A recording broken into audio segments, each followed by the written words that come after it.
Welcome to Unboxing. My name is Rafael Escobedo, and on this video we're going to go ahead and talk about the results and aftermath of Jessie Vargas versus Tim Bradley.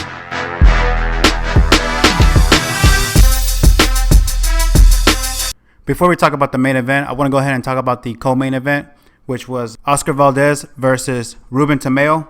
And this fight for Oscar Valdez is more for him to fill out some more better opponents, some people that have been having some fights under their belts. Fought against Southpaw. Oscar Valdez looked real good, jabbing out, boxing him out, moving around. For somebody fighting Southpaw, he was really extending those right-hand punches, trying to land some punches. Real accurate. If you see some of his background, which he has a pretty good amateur background, you can see some of that, the way he boxes. One of the things I saw with him that looks real good on him for a good future for him is basically he wasn't letting Tamayo just land any punches, set down his feet or anything like that. He'll jab him out or he punch him. He didn't let Tamayo get comfortable around the ring, and Oscar Valdez just outboxing him, working him out, moving around. I was wondering how long he would last fighting this way, moving around, boxing him. He did pretty good. He went ahead and went up to 10 rounds. Even though he got scored, knocked down, it was showing the replay that basically he just tripped over the guy's foot while he was going back.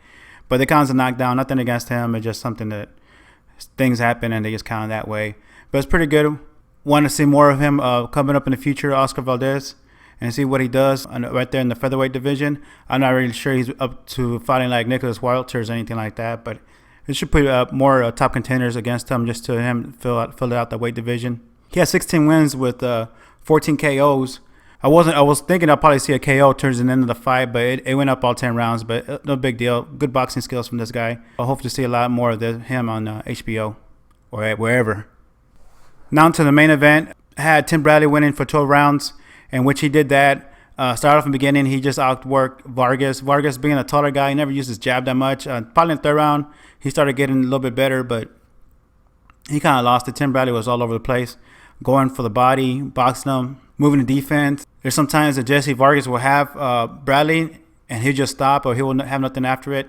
He didn't throw enough jabs. He didn't put nothing after the punches against Tim Bradley. Tim Bradley was all over the place. Even by the eighth round, you could still see that Tim Bradley still has legs with him. He was bouncing around. And after that, you could see the face on Jessie Vargas. He basically lost the fight. Tim Bradley was kind of backing off of that. And because of that, he got popped in the 12th round with a right hand, overhand right. But that's what he gets, for taking it lightly, keeping it easy on Vargas. He should just stay with the plan, stick and move, and put his hands up. Like he said himself, he was trying to get lazy. Pat Russell, the referee, went ahead and stopped the fight a little bit earlier than expected, but didn't think Vargas would have done anything. It was only like 5-6 seconds left, and Vargas wouldn't have done nothing within that because Tim Bradley was already hugging him. They were breaking it up. He's going to hug again. So no big deal there. Sorry for Pat Russell, older guy. People might think something bad about him or anything like that. Can't blame it on Pat Russell that Vargas wasn't doing what he was supposed to do. He probably won the last round and probably 1 or 2 rounds in between that. And somebody that's supposed to be up and coming and pushing doesn't show that much of a power, even though he did hurt Tim Bradley towards the end, which is most of Tim Bradley's fault for being a little bit lazy. Fight's a little bit wild, little open. It doesn't incorporate his size, his length. You can see Tim Bradley is basically a shorter guy. And I don't know how many trainers he needs to go through just to figure out that he needs to fight from outside or use his reach. Then we get to after the fight, waiting for Max Kellerman to ask Tim Bradley who he's going to fight next. I was thinking about Keith Thurman probably throwing Mayweather out there, but he keep on showing the replay of the overhand right that hurt him, and the ref stopping the fight early. He did it once, twice, asking if he rematched Jessie Vargas. Damn straight, you don't need to rematch that fight. Tim Bradley won that fight easily. Jessie Vargas doesn't look like he deserved a rematch. I don't understand why Max Kellerman do that. He should have asked more questions right now, especially right now what's going on with Mayweather having his last fight, calling out people like opponents like Berto or Mayfield, and Keith Thurman is wanting to fight Mayweather.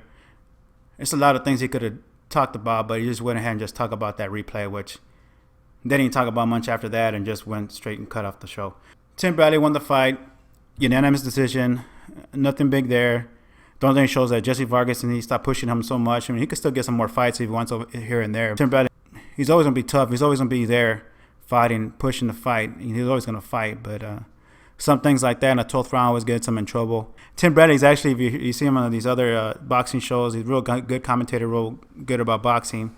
But when he comes in the ring, he kind of like loses that and kind of just goes wild sometimes and ends up getting hit like that a lot, especially against like Protakov, and he would just outbox and outclass with Pacquiao. But is still up there, one of the top guys at 147.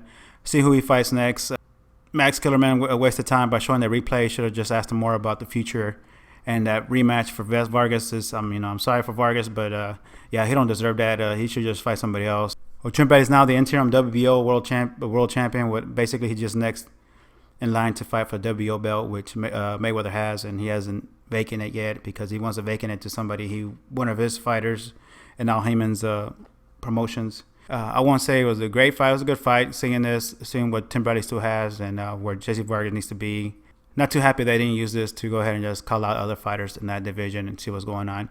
He was also saying going to 154, but I don't see that. He's real short, and I think he still needs to stay in this 147 division.